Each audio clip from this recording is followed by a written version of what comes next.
Hello students, as we started the coordination compound in the last video, today we will discuss about the Werner theory of the coordination complex. Now who is the Werner?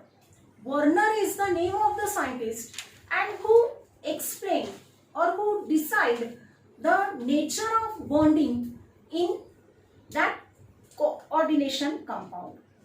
For that, he first explained their postulates. In that, the first postulate is the metal have two valencies. We know that what is the coordination compound? Suppose consider one example, cobalt, NH3 by 6 and Cl3. This is an example of the coordination compound. In that, the central metal atom here cobalt and 6 ammonia molecules are attached to it. These 6 ammonia molecule or the NH3 are called as the ligand. But Werner decides or Werner explains nature of the bonding in that coordination compound. For that, the first postulate, the metal which has the two types of valency. Now here, the central metal atom is the cobalt. And this cobalt which possesses the two types of valency. For in that, one is called as the primary valency or it is called as the ionizable and the second is called as the secondary valency or it is the non-ionizable. That means this cobalt which possesses two valency, one is the primary and the second is called as the secondary valency.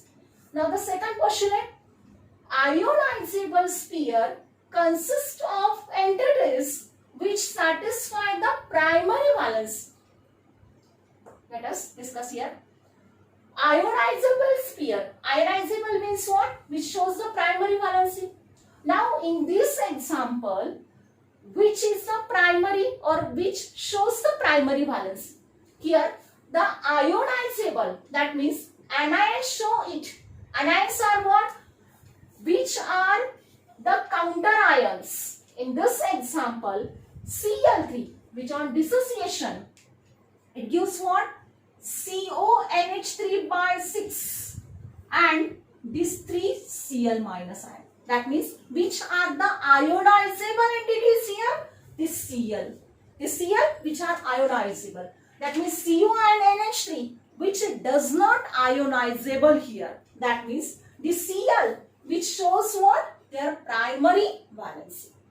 Now the next one, the secondary sphere consists of entities which satisfy the secondary valency.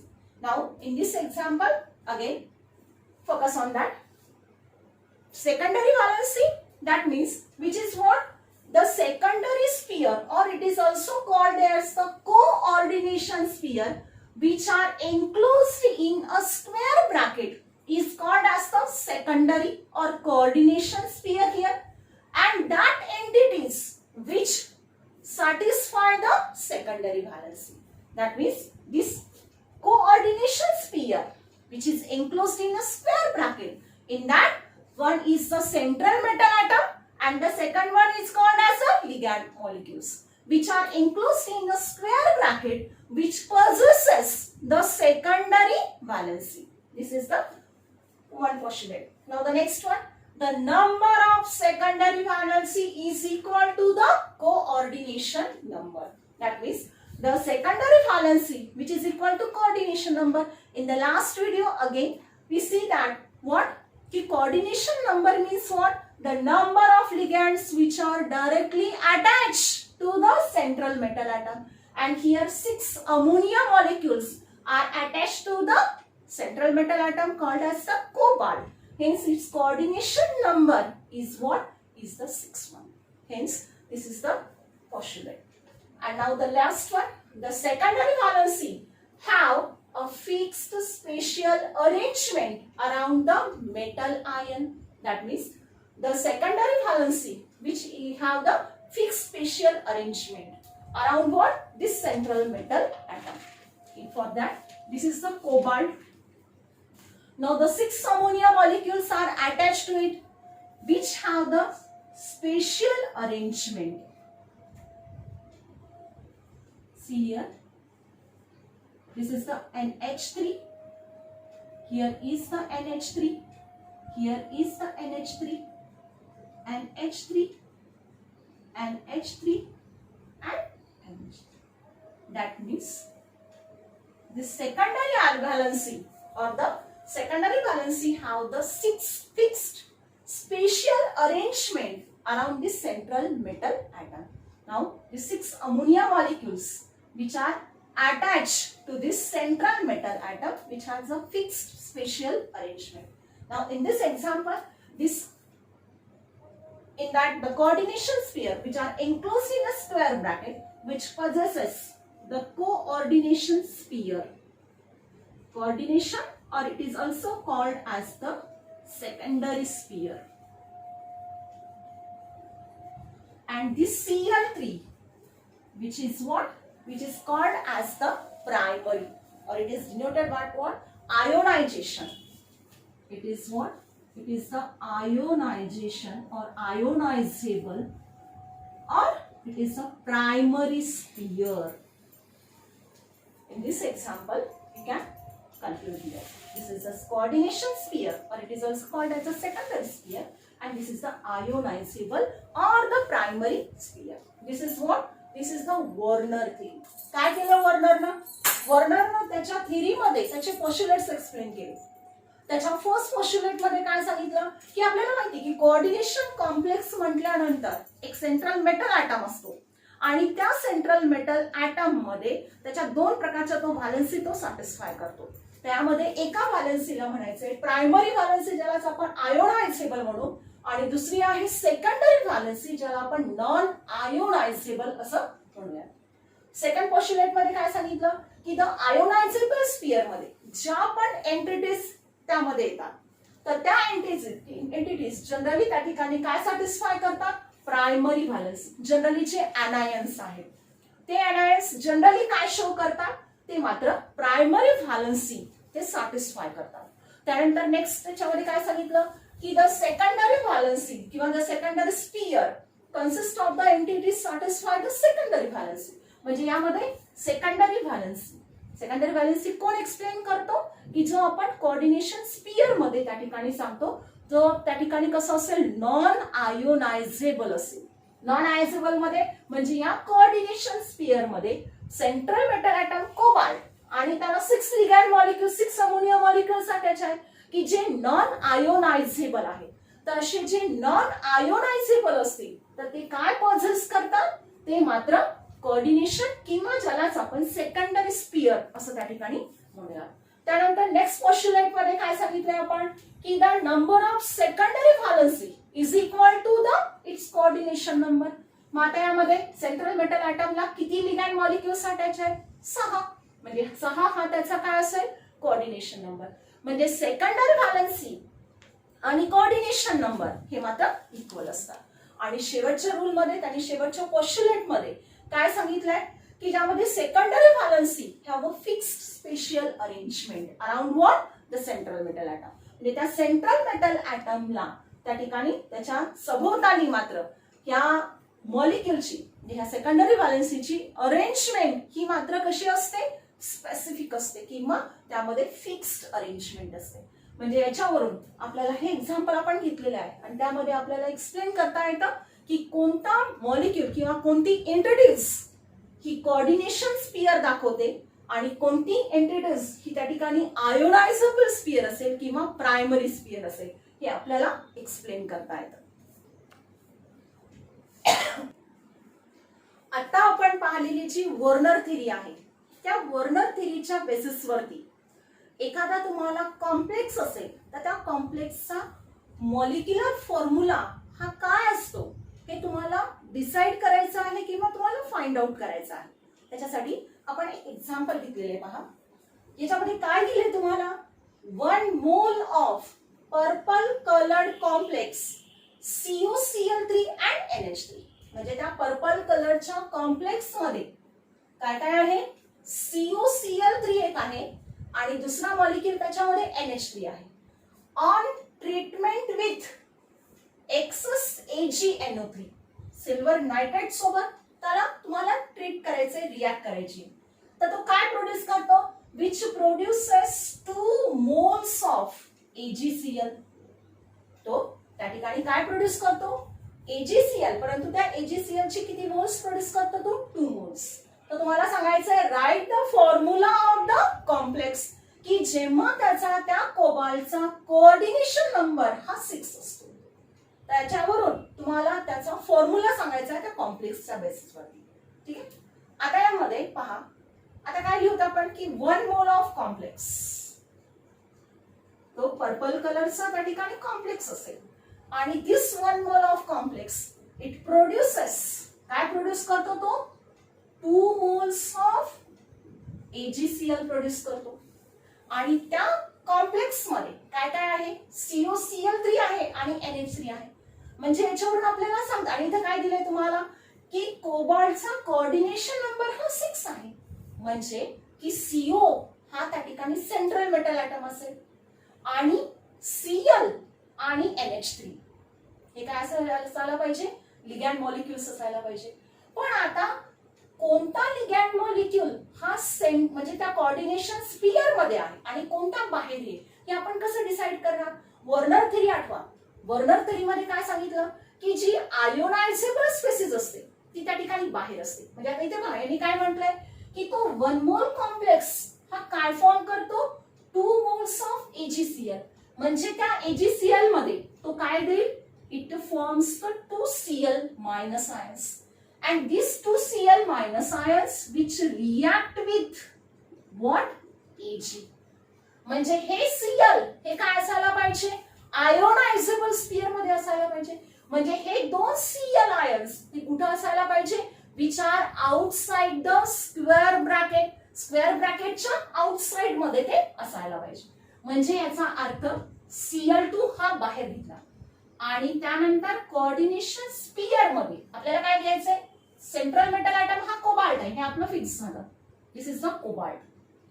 आणि आता out of this 3 chlorine atom, क्लोरीनचे atoms किती आहेत? 3 आहेत. म्हणजे त्या 3 क्लोरीनच्या item पैकी याच्यावरून आपण काय डिसाइड केलं, काय फाइंड आउट केलं की क्लोरीनचे जे 2 आयन्स आहेत ते 2 आयन्स कशासोबत रिॲक्ट झाले? Ag सोबत रिॲक्ट झाले. म्हणजे उरलेला एक क्लोरीन ॲटम हा कुठे असायला पाहिजे? या कोऑर्डिनेशन स्फियरच्या आतमध्ये असायला पाहिजे, की जो त्या ठिकाणी नॉन आयोनायझेबल आहे. म्हणजे पहा इथे NH3 दुसरा लिगॅंड आहे, तर NH3 आपण घेऊयात. आणि दुसरा काय घेतला आपण? एक Cl. 3 Cl पैकी 2 Cl बाहेर आहेत, एक Cl कुठे घेतला आपण? आतमध्ये घेतला. आणि याचा कोऑर्डिनेशन नंबर किती आहे कोबाल्टचा? 6 आहे. म्हणजे याचा अर्थ एक क्लोरीन ॲटम घेतला आणि मग या NH3 चे किती मॉलिक्युल्स असायला पाहिजे? 5 असायला पाहिजे, कारण कोऑर्डिनेशन नंबर 6 आहे.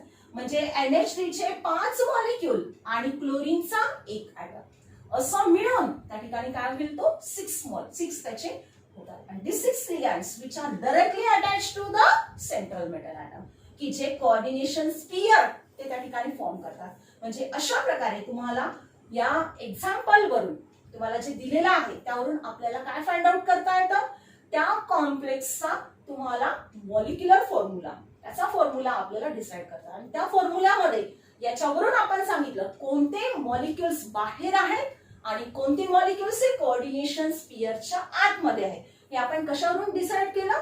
वर्नरवरून. फक्त एका मार्कासाठी तुम्हाला हे विचारतात. आता तसंच अजून एक एक्झाम्पल घेतलंय आपण. पहा यामध्ये काय म्हटलंय? 1 mole of a green coloured complex. एक मोल ग्रीन कलर कॉम्प्लेक्स आहे आणि त्याच्यामध्ये परत काय दिलंय पहा? COCl3 आणि NH3 दिलाय परत.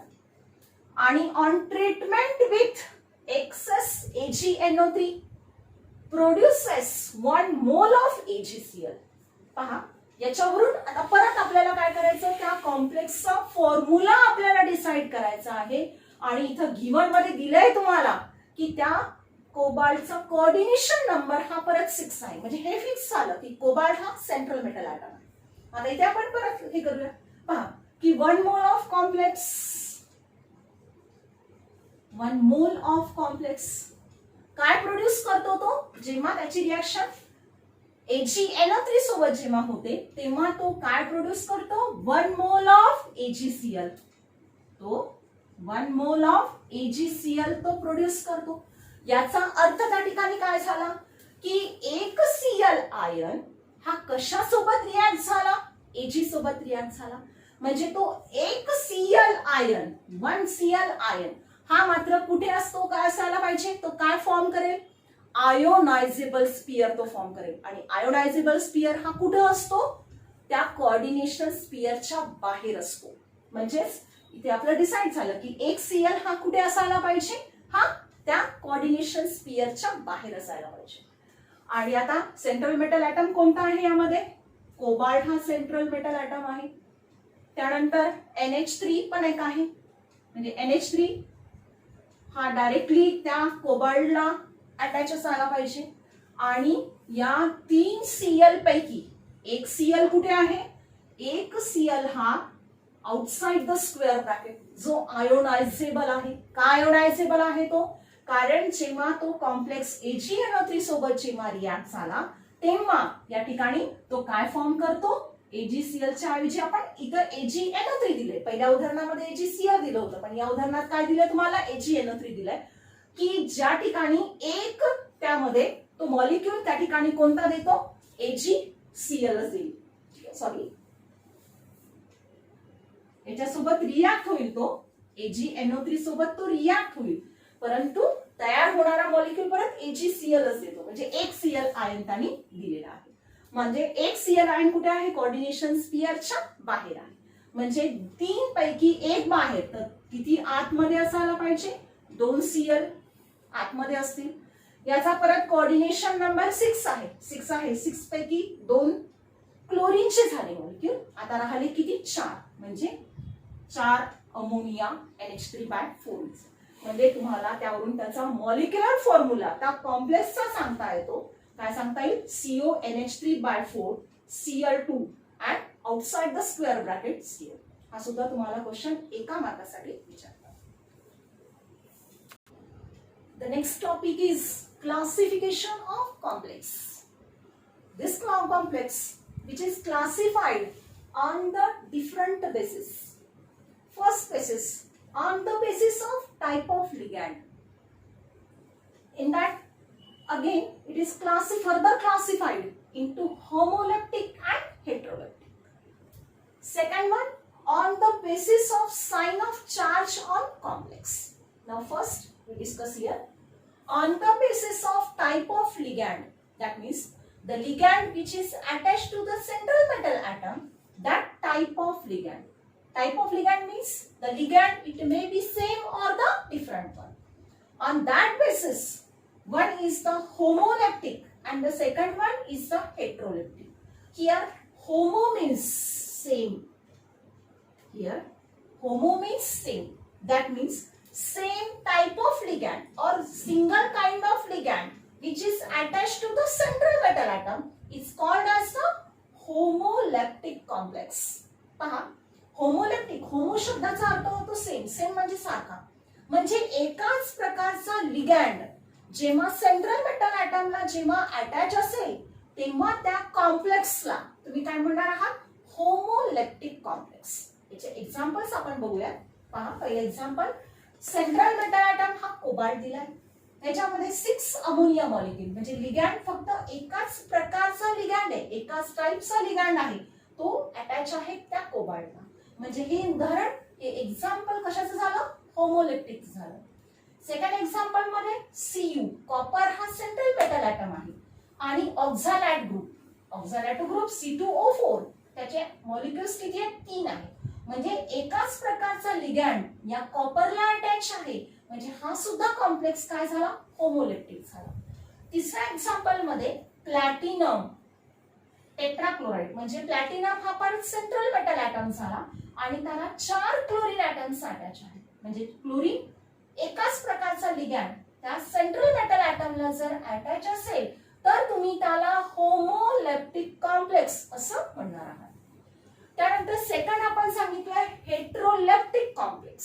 सेकंड आहे त्याचा on the basis of type of ligand. त्याच्यामध्ये दुसरा त्या ठिकाणी फर्दर क्लास म्हणजे त्याला टाइप सांगितला त्यांनी heteroleptic ligand. Here hetero means what, different. different means more than one. पहा, the complex in which different means more than one type of ligand when are attached to the central metal atom or ion, then such a complex is called as a heteroleptic complex. याच्या अगदी different आहे. याच्यामध्ये एकच टाइपचा लिगॅन्ड त्या central metal ॲटमला attach होता, पण इथे heteroleptic मध्ये मात्र डिफरंट काइंडचे लिगॅन्ड्स अटॅच कोणाला आहे, त्या सेंट्रल मेटल ॲटमला अटॅच. या एक्झाम्पल मध्ये कोबाल्ट हा सेंट्रल मेटल ॲटम आहे, एक लिगॅन्ड आहे NH3 आणि दुसरा लिगॅन्ड आहे Cl. म्हणजे NH3 चे 4 मॉलिक्युल्स आणि क्लोरीनचे 2 ॲटम्स त्याला अटॅच आहेत. म्हणजे हे डिफरंट काइंडचे लिगॅन्ड अटॅच झाले त्या कोबाल्टला, म्हणून तो हेटेरोलेप्टिक झाला. दुसऱ्या एक्झाम्पल मध्ये कोबाल्ट हा परत सेंट्रल मेटल ॲटम आहे, NH3/5 आणि EN इथिलीन डायअमाइन. म्हणजे हे 2 डिफरंट प्रकारचे लिगॅन्ड त्याला अटॅच झाले, म्हणून हा सुद्धा काय झाला, हा सुद्धा हेटेरोलेप्टिक झाला.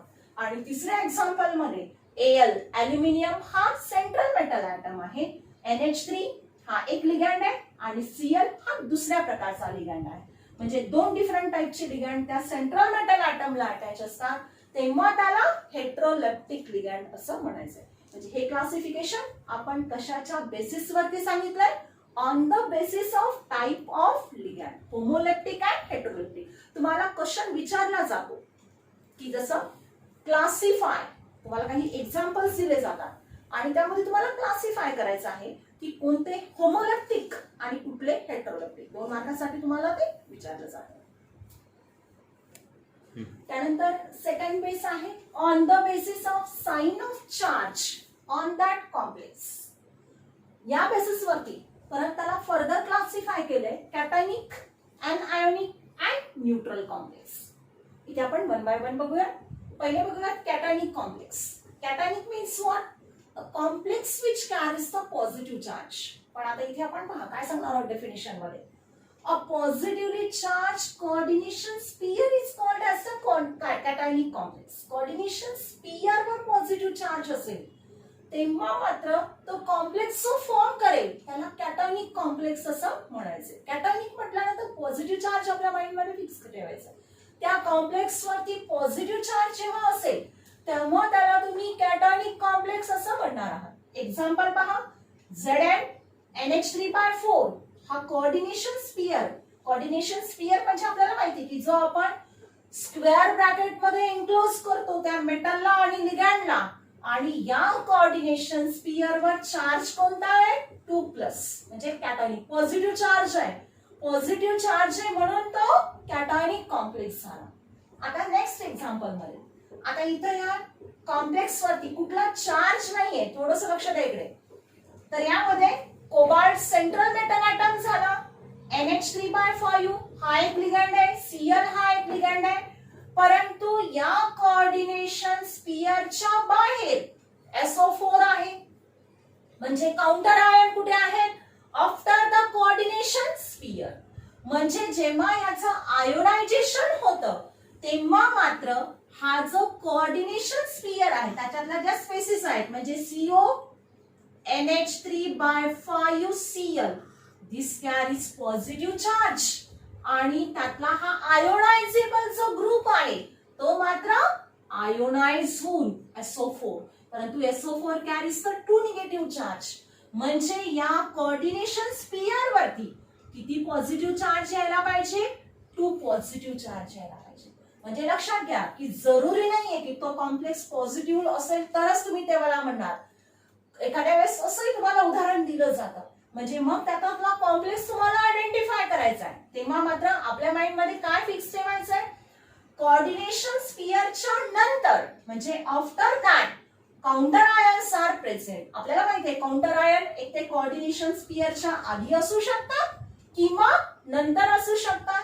परंतु जर कोऑर्डिनेशन स्फियरच्या नंतर after the coordination sphere counter ions are present, then on ionization this coordination sphere have the positive charge. If they have the positive charge then it is the cationic complex. अशा प्रकारे तुम्हाला explain करता येईल. त्यानंतर next आहे second one, anionic complex. Anionic means what? Anions means what? Negative charge. For a definition, simple. A negatively charged coordination sphere is called as the anionic. याच्यासारखंच फक्त इथं cation म्हणजे पॉझिटिव्ह चार्जच्या ऐवजी इथं कोणता चार्ज असतो? निगेटिव्ह चार्ज असतो. Example परत पहा. निकेल टेट्रासायनो सीएनचे 4 मॉलिक्युल्स अटॅच आहेत आणि या कोऑर्डिनेशन स्फिअरवर 2 निगेटिव्ह चार्ज आहेत म्हणजे हा ॲनायनिक झाला. परत या एक्झाम्पल मध्ये लक्षात घ्या, आता या ठिकाणी याच्यावर कुठला चार्ज नाही आहे, परंतु याचं जेव्हा आयोडायझेशन होतं तेव्हा कोऑर्डिनेशन स्फिअरच्या बाहेर असणारे जे मॉलिक्युल्स असतील ते आयोनायझेबल स्फिअर मध्ये जातात. म्हणजे हा त्या ठिकाणी काय असेल? के प्लस. आयोनाइज होतो आणि हा याच्यापासून सेपरेट झाल्यानंतर या Fe Cn/6 आता या ठिकाणी 3 पॉझिटिव्ह आहेत, त्याच्यावर किती असायला पाहिजे? 3 निगेटिव्ह चार्ज असायला पाहिजे. म्हणजे इथं या ठिकाणी ॲनायन्स फॉर्म झाले म्हणजे हा ॲनायनिक कॉम्प्लेक्स असेल. म्हणजे दोघांमध्ये लक्षात घ्या की जेव्हा कुठल्याही प्रकारचा कॉम्प्लेक्सवर पॉझिटिव्ह किंवा निगेटिव्ह आयन नाही आहे, पण तेव्हा आपण कसं डिसाइड करणार? जर काउंटर आयन कोऑर्डिनेशन स्फिअरच्या नंतर जर असेल तेव्हा तो फॉर्म करणारा कॅटायनिक कॉम्प्लेक्स असतो, परंतु काउंटर आयन्स हे कुठे आहेत? Of before the coordination sphere. Coordination स्फिअरच्या पूर्वी जर काउंटर आयन प्रेझेंट असतील तेव्हा मात्र तो कॉम्प्लेक्स मात्र ॲनायनिक कॉम्प्लेक्स असेल. आणि third one neutral complex. Neutral म्हणजे which do not carries any charges positive or negative. That means counter ions are totally absent in that complex or in that example.